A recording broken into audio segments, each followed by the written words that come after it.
Oh, girl, you looking good today. Wow, I love that hair. All of that. And what I love about it is it's not the things that you speak to yourself, it's what someone else has said. So that automatically gives it a measure of credibility. Right. You're listening to the Leverage Your Incredible Factor podcast with Darnyelle, Jervey, Harmon. The place to be to leverage and scale a business that serves you financially and spiritually. I'm your host, spiritual business growth strategist, Darnyelle J. Harmon. Join me each week for inspiring stories, powerful interviews, and business growth strategy to help you experience abundance in your life because of your business. If you are ready to play and pray bigger, let's get this party started. If this is your first time joining me, there's just a few things I want to make sure that you know. Number one, I am not new to this. I am true to this. For more than 10 years, I have been growing businesses, period. I am the absolute best at combining spiritual principles with business growth strategy to turn entrepreneurs into multiple 6- and 7-figure CEOs.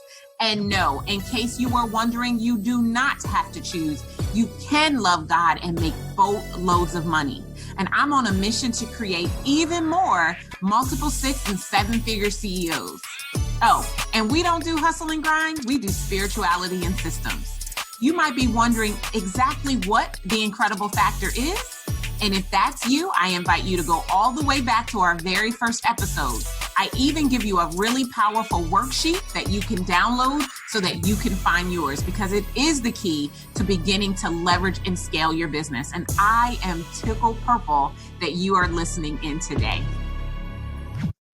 This episode is powered by Shatter Your Income Ceiling, my private advanced training that breaks down the framework that my clients and I are using to experience consistent $30,000 to $100,000 months in our service-based businesses. Learn more and apply today at partnerwithdarnyelle.com. In today's episode, I sit down with Dr. Angela Grayson, and she says we all need to pause and breathe. Now, I have a little bit of a confession to make.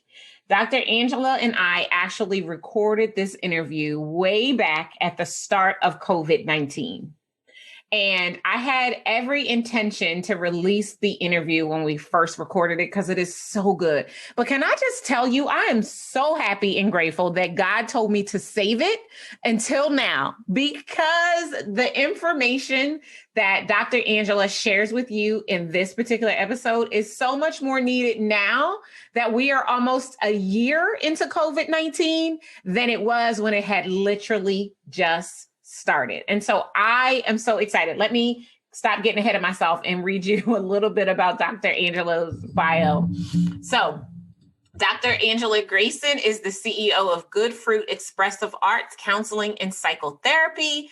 Listen, this woman is just a powerhouse in the space of psychotherapy, and she has this added benefit. I'm actually not reading her bio now, if you realize that, of doing work as a board certified dance and movement therapist. And she also does a lot of work around executive stress management, and she's a licensed minister of dance. Now, you might be sitting there saying to yourself, okay, how does all of this fit together? Let me tell you, it fits together magically. Dr. Angela has actually been my client for more than 10 years. And so I've literally watched the power of her work and how amazing she is in situations of stress, and how she integrates creative arts and moving therapy to help people not only reduce stress, but to become more powerful leaders and to explode results within their organization. So I am really, really excited to share Dr. Angela with all of you. This interview has the potential to really change your life. I know I say that every single time, and it's because I'm always bringing you the bomb.com guests. But this time around, I literally, really mean it. Grab pen and paper, take 3 deep breaths, and come back and join me as we jump into my conversation with Dr. Angela Grayson. Dr. Angela, I am so excited to welcome you to the Leverage Your Incredible Factor podcast. Thank you so much for coming to hang out with me today. Thank you so much for the invitation. It's always a pleasure to talk to you.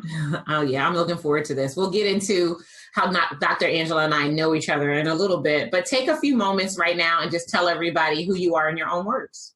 Awesome. I'm Dr. Angela Grayson. By profession, I'm a clinical psychologist, but through inheritance and passing down of lineages and passing the torch, I am a spiritual healer. And I'm also a dance movement therapist. So I've fused together those three things, like psychology, being a healer, and dance into a lovely practice. Good Fruit, Expressive Arts, Creative. Good Fruit, child, I know my own business name. This is terrible. Good Fruit, Expressive Arts, Counseling, Psychotherapy. That's what I get for being in the house with everybody else instead of being at my office. You know what's funny about that is I get choked up all the time, but I think what happens is when you know what the result of your work is, and so what you were saying, what was pushing through was the creativity that you help people to experience by showing them how to merge the arts with stress management. That's what was happening, in case y'all were wondering. Well, Dr. Angela, I asked her to come and have this conversation with me today because, as you know, we have been in the COVID-19 pandemic for, 8 weeks now, maybe even a little bit longer. And very soon, we're coming up on the first set of dates when states around the nation are going to be reopening and offering people the opportunity of reentry. And I wanted to create a series. This is our first time ever on the Leverage Your Incredible Factor podcast doing the series. And I think we're going to call this series Reunited. So for those of you who remember Peaches and Herb from back in the day, I might even find the song and play it. Reunited. Right. So we're going to talk about what is it going to look like as we look to be reunited, right? We've all been staying home and staying safe, only going out for the extreme emergencies like getting groceries, and some people are having their groceries delivered. So some people have not physically left their front porch in, by the time this is all said and done, 12 weeks time. And many people that, will be listening to this podcast that are entrepreneurs that have their own office space, similar to like you do, or entrepreneurs that are moonlighting as employees, like how I did that, right? Like your business is your primary focus, but you have a little job on the side. Like they're going to be going back into the world. And I can just only imagine, based on the hysteria that we've seen, that what the media portrays right now, how this might evoke stress and anxiety in people. And because I know amongst your specialties are stress management, I know you work primarily with executives and helping them to manage stress.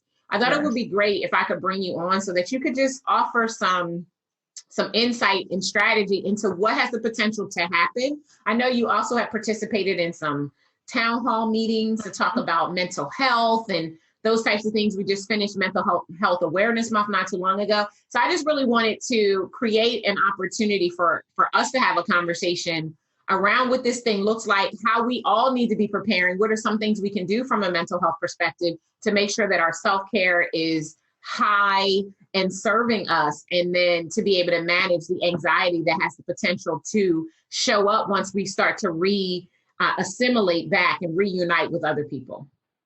Absolutely. And I'm glad you mentioned Mental Health Month, because actually we are in Mental Health Month right now. May is considered Mental Health Month. Okay. So it's the perfect time for people to really look at their stress levels, depression, anxiety, especially as we're transitioning back into the office or back to work, or if you're in retail, back to the store. And it's overwhelming, because if you've been home all this time, if you are not an essential employee, and if you are, thank you so much for all the hard work that you've been doing and sacrifices that you've made. But if you're among the hundreds of thousands of folks who've been at home all this time, it's going to be a hard transition to go from home back into the office, because there are a lot of what ifs. Yeah.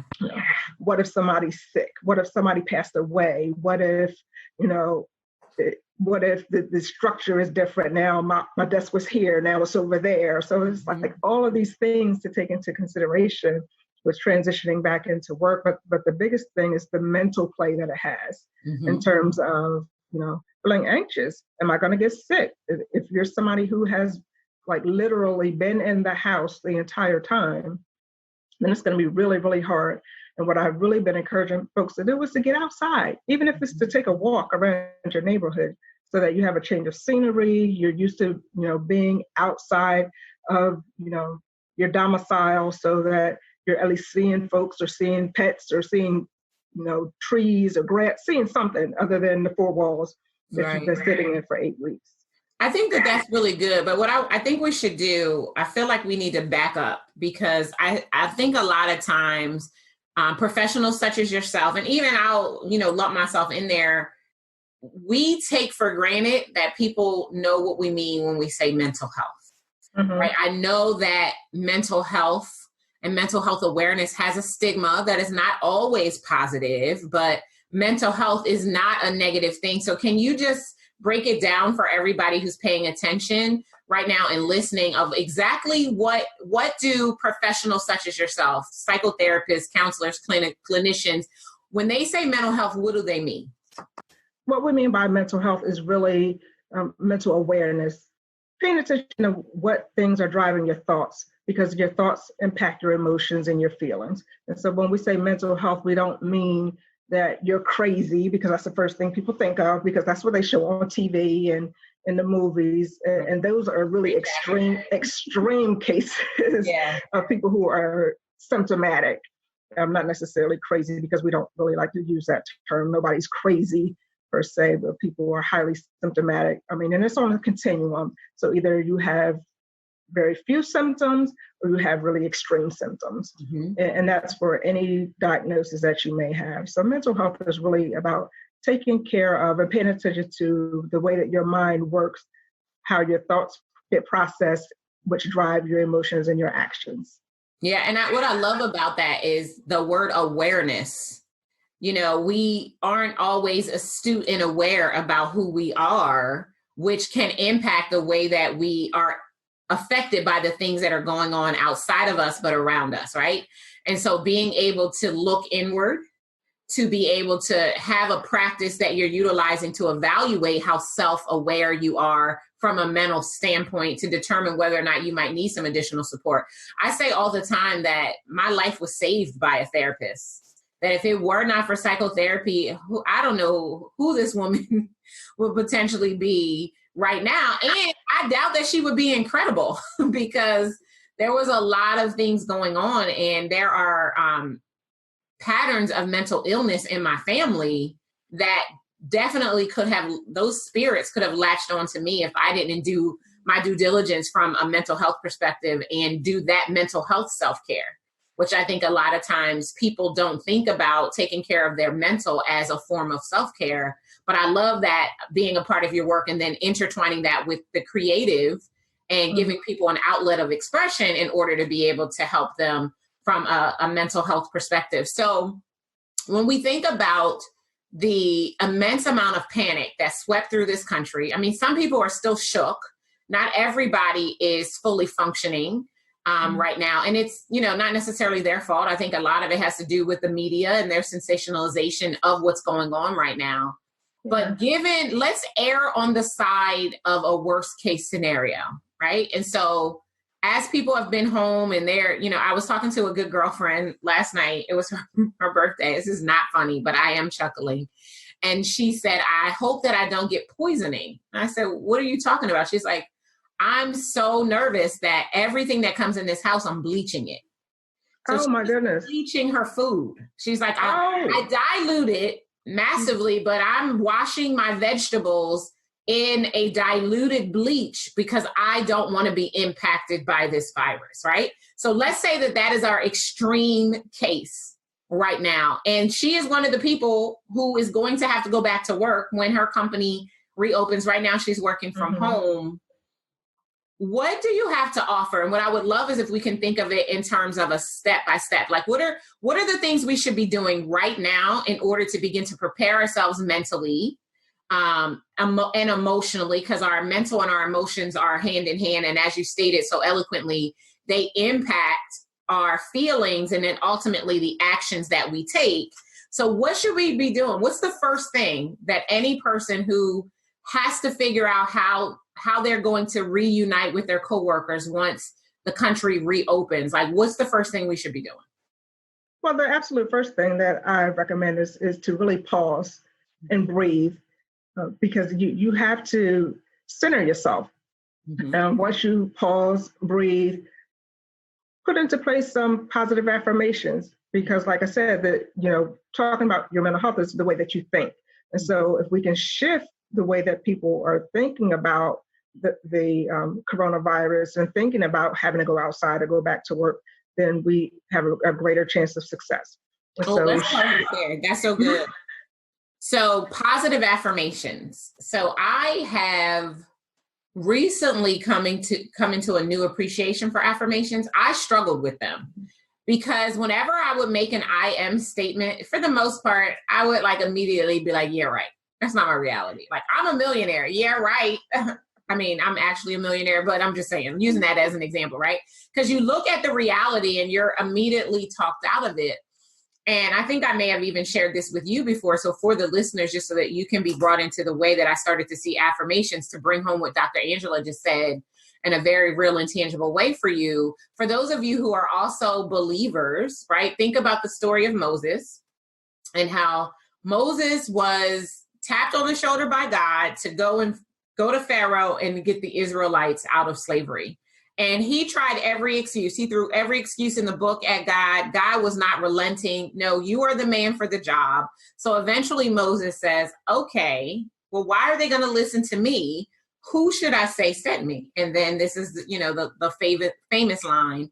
And he says, tell him I am sent you, right? I am that I am. And so once I went back and reread that story, of Moses, Dr. Angela, the way I started to look at affirmations changed, because affirmations are I am statements. And what I realized is that every time we say I am, we are evoking God's presence. We're summoning God to our side so that whatever it is that follows I am is what God is beginning to lay out for us. And so I think especially now, when you think about the possibility of panic, when you think about the stagnation of being in the house, of being stir crazy. I've had a few people say that to me. I'm stir crazy. I just need to get out of here. My husband even, he's like, I got to take a drive. Being up here in this palace is like the worst thing ever. But anyway, so I love that remix that I got on affirmation. So how can, for those people who maybe have never spoken anything positive over themselves, or right now because they've been home with their children and their spouse and they're not used to spending this much time with them, they don't have anything positive to say. How can we help them to experience a shift in the way that they're looking at affirmations, so that as they speak these statements over themselves, after they pause and breathe? I thought that was really, really powerful. And taking that time to center themselves, that these affirmations are actually going to stick, be resonant, and put them in a state that welcomes in more of what it is that they actually desire. Okay, let me give a tip for everybody. If you are new to affirmations, or even if you already have a practice of affirmations, what I like to encourage people to do is to go back and write down every compliment somebody has ever given you throughout your life. And that will give you all the material you need for your affirmations, because other people can see us even when we can't see ourselves. Ooh, that's especially people who see your light shining. Those are the people who really see who you are, and they constantly speak affirmation to you and speak positivity into your life. And so if you go back and write down every compliment that you've received, that kind of sets the foundation for your affirmations. That is so good. Oh my gosh, hold on. Here's my purple hand clapper. That was so good, Dr. Angela. I've always said create a compliment and an accomplishments journal so that you can be confident, but that is perfect. Someone says, oh, girl, you looking good today. Wow, I love that hair. All of that.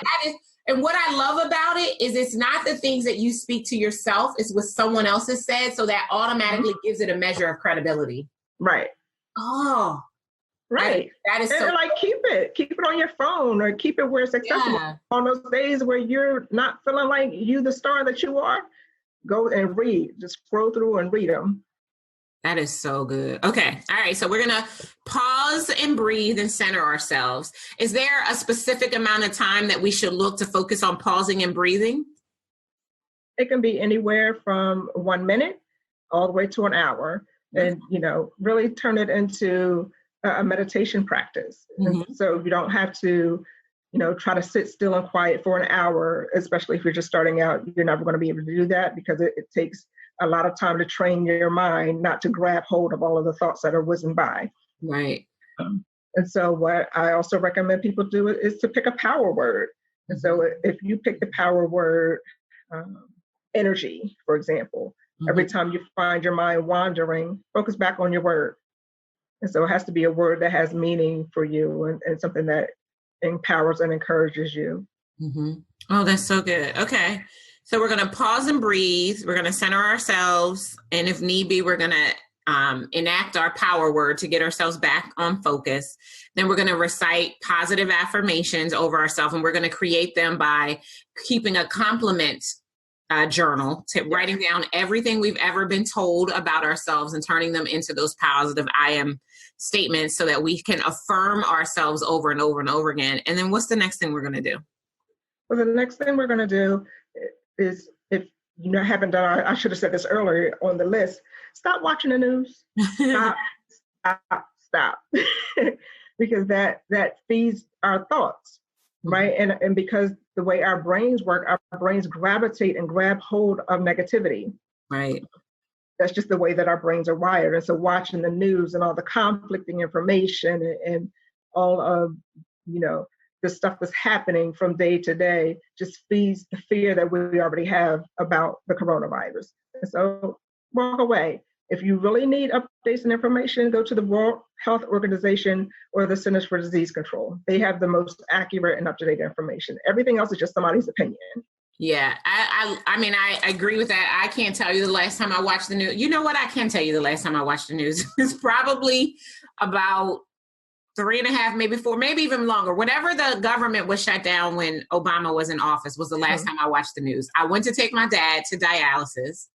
And they took him back, and I'm in the waiting room, and the TV was on CNN. And the man on the TV said, it's day 9 of the government shutdown.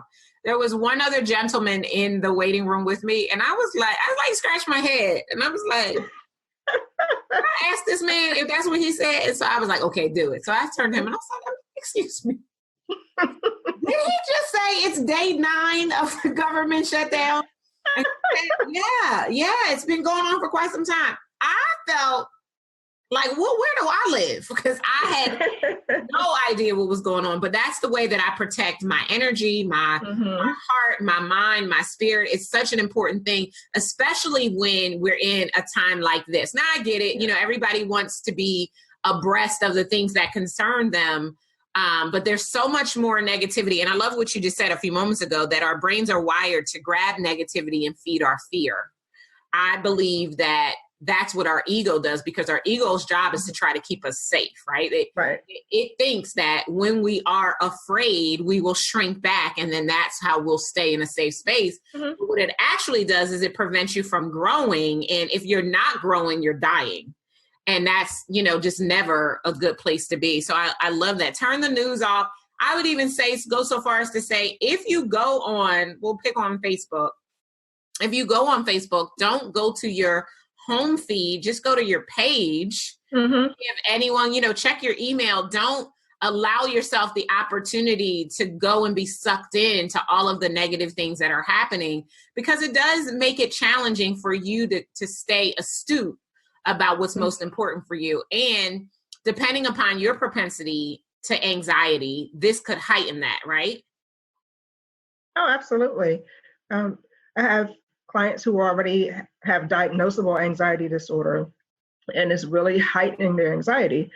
They can't go outside because the thought of going outside invokes a panic attack, in which, a panic attack, if you don't know what that is a multitude of symptoms, from shortness of breath to dizziness, to confusion, to uncontrollable sobbing, crying, body aches. I mean, there are a myriad of conditions. Some people have described it as feeling like they're having a heart attack, because your heart is beating so fast and furious.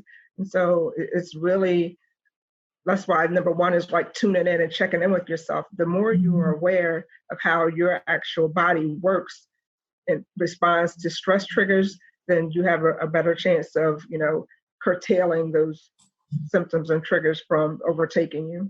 Yeah, I think that's good too, because it is so easy to get sidetracked when you are not in tune. Like for me, that's a big part of what alignment is, right? So it's not just about being in alignment with God and seeing myself the way that he sees them, but being in alignment with myself, being able to know my body, right? Knowing when I need a break, when I need to, whether it's a mental break or a physical break or whatever it is, but being cognizant of all of those things.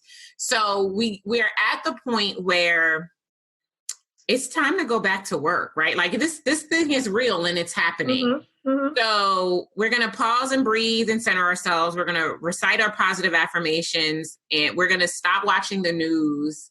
Like, what else is essential for preparation for that first day back into the office? What are other things that we really need to do to make sure that we can go in there and we can, be a positive contribution and not continue to heighten the fear and anxiety that is already going to show up there and meet us there?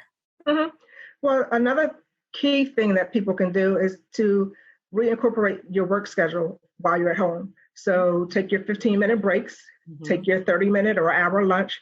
And so you're recreating your schedule before you even have to go back to the physical building. Oh, that's so good. So good. I love it. And also for those of you out there, and I know you're out there, who don't take your breaks at all and you eat your lunch at your desk, stop it. You really need to recharge your mind. And so getting up, walking away from your desk for your 15-minute breaks, going to eat lunch somewhere else other than your desk really gives your mind a recharge. And so you have enough energy and creativity to finish your day strong. Yeah, that's so good, Dr. Angela, because I struggle with that too. Like, I will go and, I work from home, so I will go and I will make a sandwich and I will bring my sandwich back into my office and I will eat. And it is always more disruptive than if I had to just, whenever I go in the house and I eat with my husband and then come back, I'm always so much more productive returning to my work than I am when I try to bring my food into my workspace. So I think that that's important, but I love that tip. So I just wanted to underscore that, because I think it's important. Like, most people are home and their schedule has just become loosey-goosey, right? They're leaping in, especially if their job is giving them the leniency of just get your job done. You don't have to be held to a schedule. So they're sleeping in, they're working through their breaks and their lunches just to get it all done, but to have the benefit of working from home and everything that goes along with that. But I love the thought of reincorporating your work schedule. So if you're due at work at 8 a.m., be downstairs in your workspace or whatever designated space at 8 a.m. If your first break is at 10:15, then get up, for 15 minutes at 10:15. I love that. I think that what I feel like I'm hearing you say, and please correct me if I'm wrong, is the more we can recreate what it's like to be in the office, the easier it will be when we go back. Now, we still have to deal with the potential elephant in the room, though, right? Right. We have to deal with the fact that your desk mate or the person, who had the office next to yours could have been impacted by COVID so substantially that they lost their life. They lost the battle and they're not there anymore. So, and I know you have personal experience as well as clinical experience with grief. Yes. Like, what do we do then? Yeah.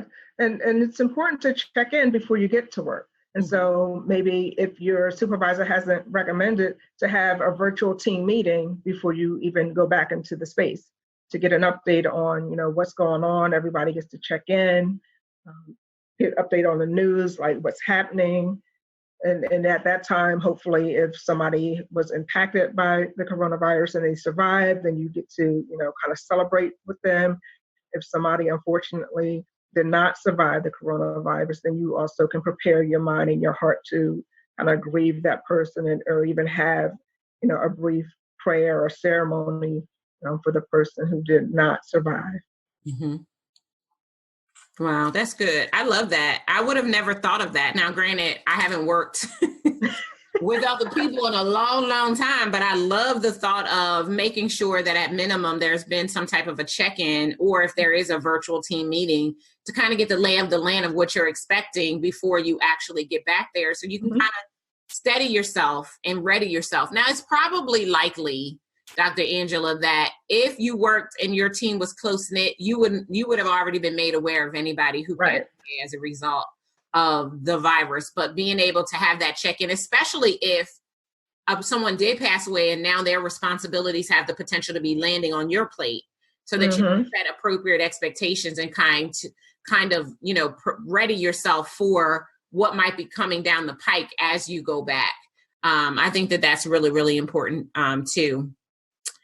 Once we're in the space, so we're at work now, we're reunited with our coworkers, and we're starting to feel the pressure, the anxiety, and, all of that angst that goes along with now you're in this space and your physical reality is maybe the thing that you feared the most.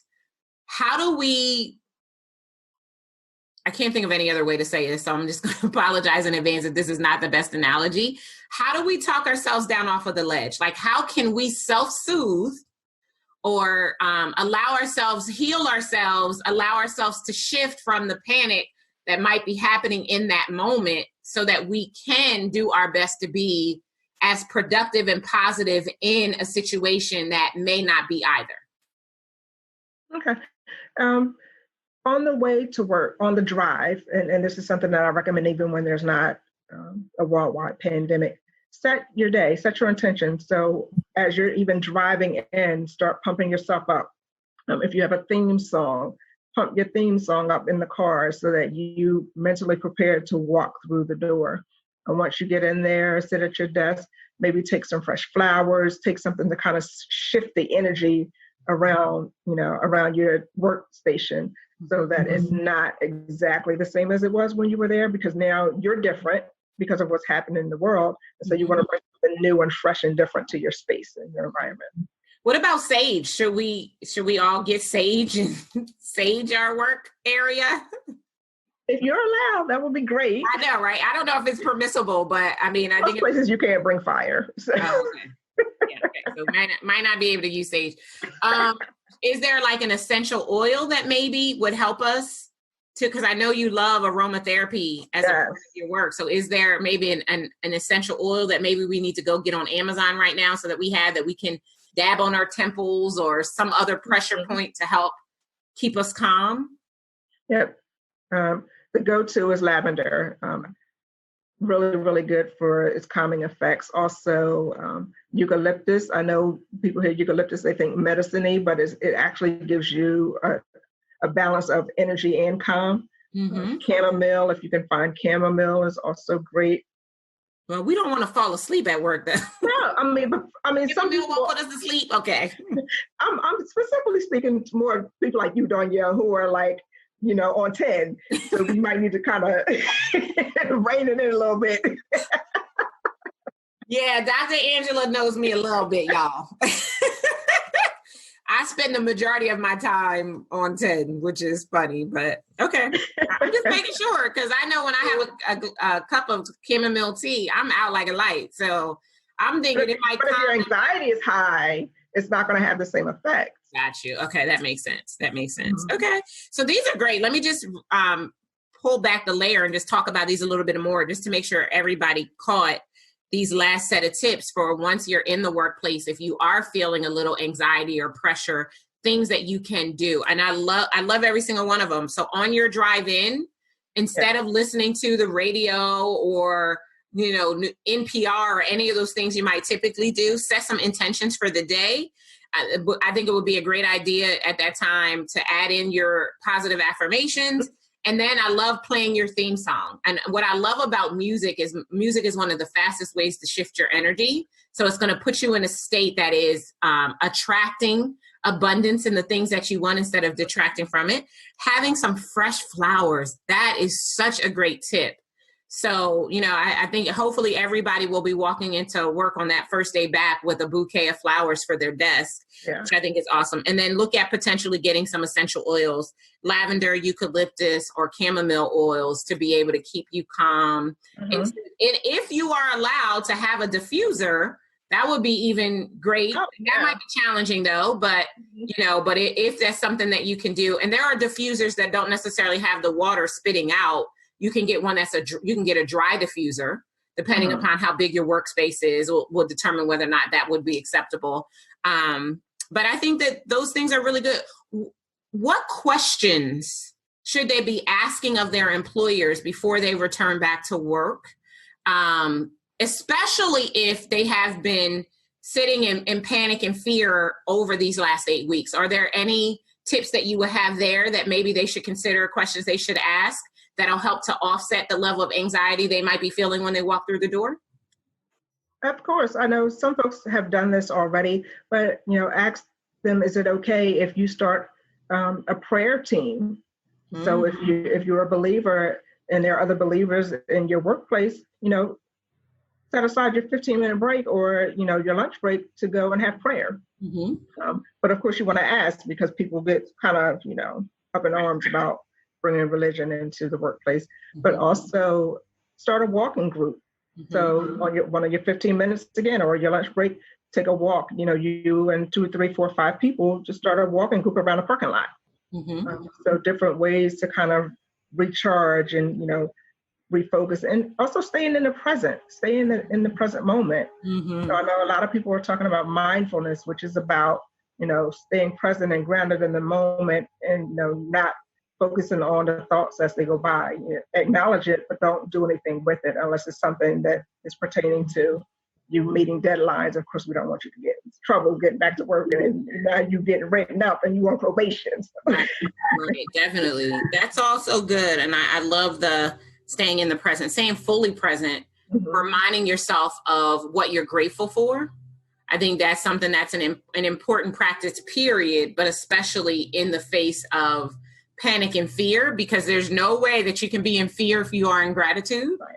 So making sure that you take a step back and remind yourself of all that you have to be grateful for. I mean, some people are losing their jobs and not able to go back to work. Some people lost their lives. So there are reasons, even in the midst of everything that's going on, to be grateful and to express that gratitude and to be able to take that with you. This is great. This is a great list. I hope those of you who are listening to this episode really got some clarity and some power to help you if you are worried about what's going to happen when you get the call that it's time to go back into work, and to be able to make sure that in doing so, you're taking the healthiest version of yourself back, right? Because we have a responsibility when we are an employee to make sure that we bring the best version of ourselves to work every single day. And so you're going to be doing your part. Dr. Angela has given us so many juicy tips. I'll put these in the show notes so that they'll be able to refer back to them as they listen to this episode over and over and over and over again.